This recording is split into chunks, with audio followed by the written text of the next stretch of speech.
Good evening. It's 12:15. I I think this is called a tension headache. You know, where you have this pain that it's above the eye. I don't know if that's called a tension headache. I might have just made that up. Um, but anybody that gets a headache where it's so bad, it decides to live right here, and it's like stabbing little knives down into your eye socket. Does anybody know about that? Yeah. I get these often. I don't know if this is a CPTSD thing or just a gen thing. Not often, but when I do get them, they're misery. It usually happens when there's brain strain. I don't know if CPTSD, I can't even fucking say it. I'm gonna have to think of a word, a funny kind of word to describe the glory of living with CPTSD. Anyway, so I said I would speak honestly on here about all the things, the good things and the bad things. And on a lot of days, when I am at my best, I am like, psh, that's it. I am like messenger for God. How you doing? You know, everything's great. Doing my work, feeling good. You know, eating right, doing all the exercises, and being accountable and grieving and going through the process. But when you dip to CPTSD, holy hell, you're like, what happened to that person? She was just here. Where the fuck did she go? I mean, the funny thing, like when I look back on my life and just emotional states, I'm also going through perimenopause. So just fuck that altogether. But anyway, the funny thing about CPTSD is like you can go through an emotional scale that is redonkulous. Like you can literally start your day on cloud fucking 9 feeling as good as you've ever felt your entire life. By like 12 in the afternoon, you can literally feel like you're in the dips, in the depth of a bottomless pit of who the fuck am I? Have you been there? Do you understand this? The extremes that we go to in our emotional state is literally ridiculous. I mean, I don't know. This is totally a CPTSD thing. Your emotional range is out of control. It's out of control. I cannot tell you. Like, literally, you know what? You know what's the most difficult question for a person probably with CPTSD? Like, that I find. I mean, if you agree, let me know. It's literally like, how are you? Or like, how do you feel about this? And now I'm very careful the way I answer these questions, because in the moment that you ask me this question, I could feel a particular way. However, 13 seconds later, I could have a completely different feeling about myself, you, and the whole situation. And let me know if anybody else feels agrees with that, because and I've learned to just accept all of these like personalities, all these quirks, emotional highs and lows within yourself.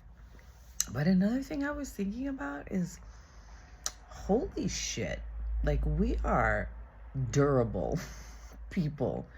Like our brains, say CPTSDers, our brains are hit with like all circuits firing sometimes, like right now with this stabbing eye over the eye pain. How do we function? Like, how do we function in everyday life without like our brains exploding? You know what I'm saying?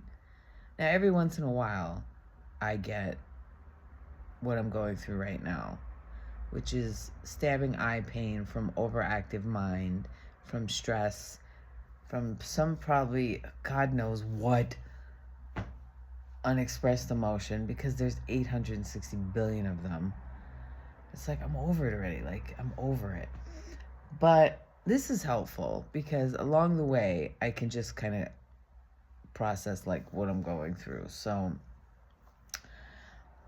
I made a decision. Woo, I made a decision. Also a hard thing for CPTSD people, right? Oh my God, the back and forth, the self-sabotage, the fucking...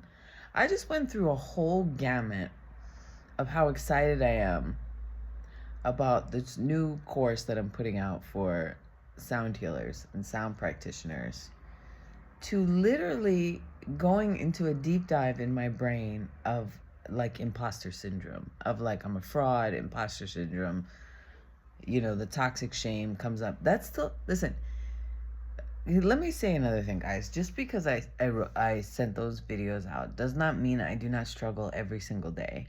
Like, serious note. Doesn't mean I don't struggle every single day. But sometimes I feel amazing. And I speak from my higher self. And I see the things that I'm capable of. And I want to share that in that essence. And I feel great. And I want to encourage people. But some days I don't. You know, and I don't want to not show that either.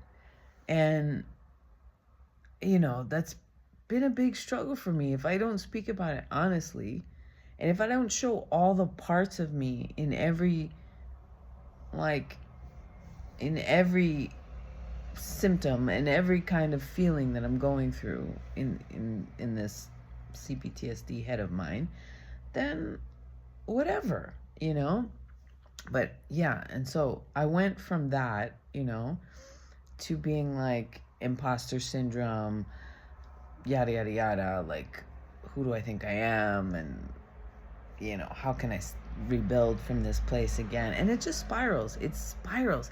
And guys, it takes the littlest effing thing and your brain goes on this fucking spiral and then it doesn't stop. It's like the littlest thing, switch, bam, and you're in a spiral of self-pity on the floor eating cookies. That's my thing. I'll eat a fucking box of cookies in a minute. Like, just out of nowhere. Had a straight week of... I've never taken such good care of myself in my entire life this last 2 weeks in Macedonia, in Orhyd. Like, one signal for me is when I'm really proud of myself and I know that I'm deeply nurturing myself, has always been food. And the way that I like cooking for myself, not bullshit, just having salads or eating healthier, like actually really preparing and cooking meals for myself, and like sitting down and making a nice presentation, and like slow eating and conscious eating. When I'm in that space, it feels so good. I feel the nurture in me. I feel the mother in me, you know? And lately, because I've released so much emotions over some childhood stuff, and had a lot of clarity in the last couple of weeks, and being here and spent a lot of time in stillness and by the lake, and all this reflection has been really good for me because it opened me and it softened me into a little bit more of my feminine, and I was able to release, you know, a lot of painful stuff.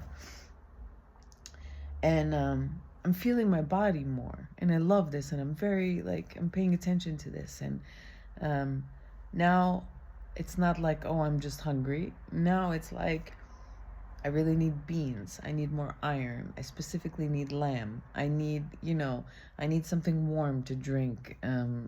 You know what I mean? Like, my body is telling me, and I notice that I take the time now to prepare these meals very lovingly for myself and my body. I know, what I'm trying to say is, I know what my body needs now.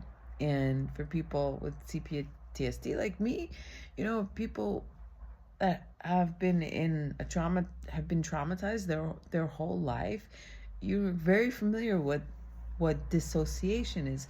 You're not used to being in your body. You're not used to like listening to your body and trusting your body and being in your body. And so when we reconnect again, and it just those little subtle things where what you need. Like I knew the other day I needed a bean stew, and my body was so grateful for it. And like other little things, it's anyway.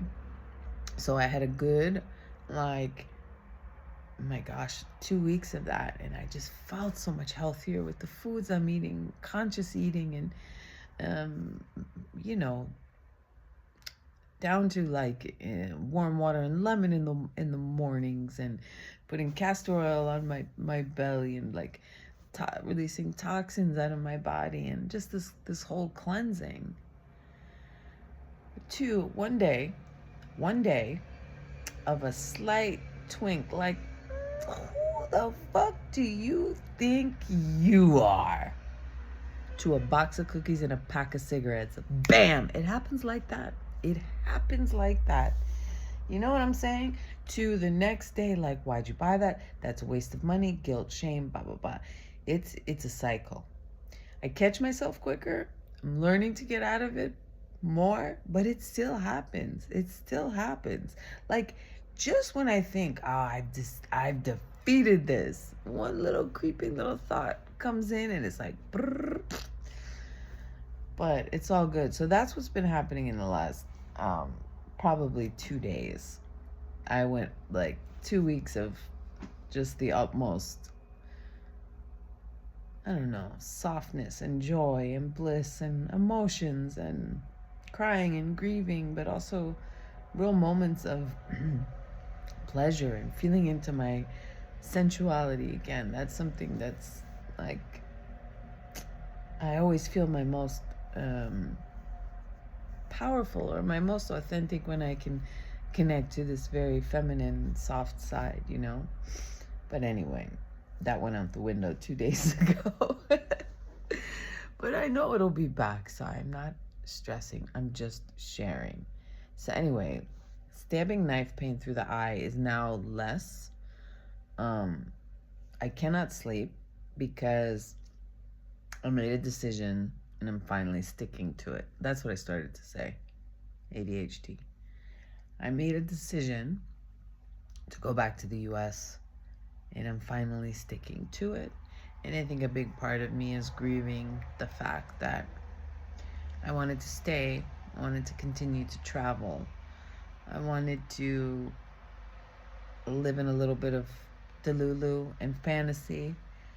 And I recognize that in order to create what I'm meaning to create, and in order to give myself the rest and the rehabilitation that I need to go back, And it's very challenging to my mental space, because I'm very grateful for the help of my mother to get me back. I'm grateful that I have this help. But on the other hand, I will be going home to live with her. And this scares me for a lot of reasons. It scares me because it might be very triggering. It scares me because I want to respect her space. And it's also uncomfortable. 45 years old, to go back to mom's is not the most comfortable feeling. And I think because I made this decision, and I know it's probably the best for me, my mind is battling it. And my mind wants to tell me, you failed, accept defeat, all of this. And I'm trying not to listen to that son of a bitch that lives up there. But sometimes she's fucking loud. And so I did my online therapy. I haven't journaled. I should do that. And I'm talking to you. And I think I'm going to write a little bit. And, but yeah, I just wanted to share that. That is going to be an interesting transition for me. And also probably a big test on all the healing and releasing that I've been doing. I think the biggest test is with your family. Always, always, always, always. Like, you can get so far in your healing and you can feel great and enlightened and you come so far. And then your mom or your kid does something and you're just like, I hate this fucker, you know? I don't hate my mom. Please don't, like, judge me. But, you know, sometimes we, like, are extreme. And family triggers us, you know? So it is what it is. But I'm just sharing that. It's a moment of like battling of my mind, you know, this thing still happens. My whole body and everything knows this is the right decision and, you know, take care of myself and get back up on my feet and all of this. But, you know, the other Delulu part wants to be like, no, keep going, you can do it, da-da-da. So, yeah, there is a bit of Delulu that we have to keep that is very important to be on top of with CPTSD. You know, that's something, man, I can go from, I'm like moving to a monastery to smoking cigarettes and, you know, in like crying in my own misery within 2 hours. Literally. It's like that. But anyway, guys, just sharing with you. And it looks like tonight might be a late night, but it's all good. I'm going to write some. And yeah, check in tomorrow. Ciao.